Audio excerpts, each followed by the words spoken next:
Hello everyone, in this video I'll be explaining jump search with an example. So here we have an array, let's name it ARR. These are the indices of the array and here are some elements in sorted order and the key what we're trying to find is 57. So there's one major thing you have to remember about jump search. It's that the elements have to be in sorted order, otherwise the algorithm will not work. Now I'll explain how jump search works. It's similar to linear search. In linear search, we compare every single element with the key, and as soon as a match is found, that means our element is found. But this is very inefficient because there will be more number of tries in order to find an element. Just imagine if the array is really big, then there would be many tries. So this is where jump search comes in to make it more efficient. How jump search works is, let's say we start here. Instead of comparing every single element, it jumps a few numbers and compares the next element. And each time we jump, we're dividing the array into sub-arrays. Alright? And then what we do is, every time we jump, we check if the key is lesser than this element, or this element is greater than the key. Once the element becomes greater than the key, then we stop checking and we can assume that the element will be there inside this last block, because the element is sorted in ascending order, so we can safely assume that the element will be there in this subarray.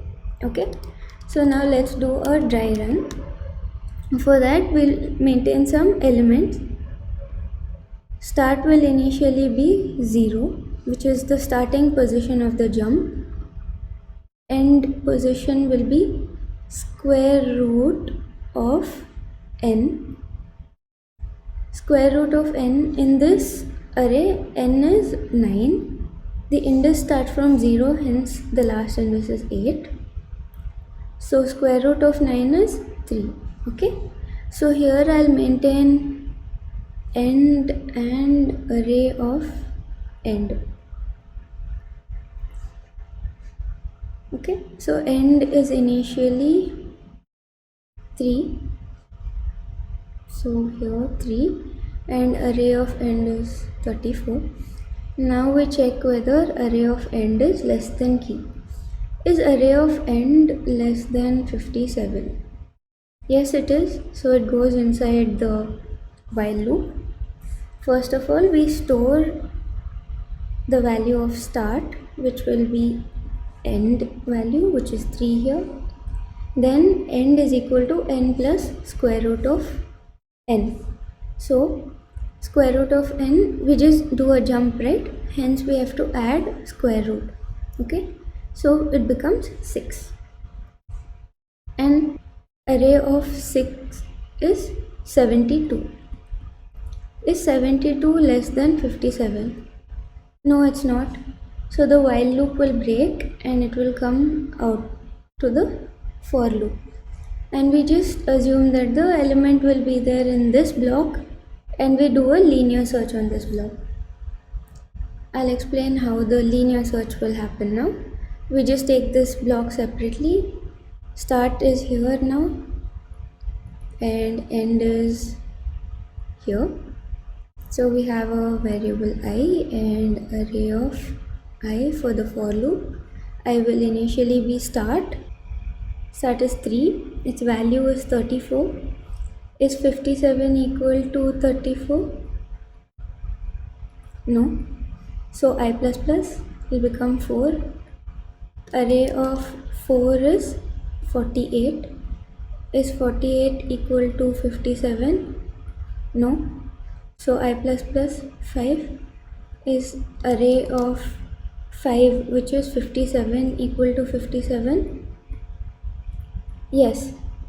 Hence we assume that the element is found and it is a successful search. Now let's say in case our key is some value very big, which is not there in the array. So our jump ended here, right? So we'll have another jump and it will come to an element which is not even existing in the array. So for that we have this condition here, if end is greater than n minus 1. So n is 9, 9 minus 1 is 8.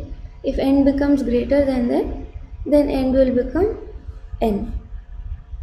So here end will be 8 in case the element is really big or it's not found in the array. That's it about jump search. A few things you have to remember is the array has to be in sorted order. The step size will be root of n. Hence the time complexity as well will be root of n, which is way better than linear search in which it is time complexity is n.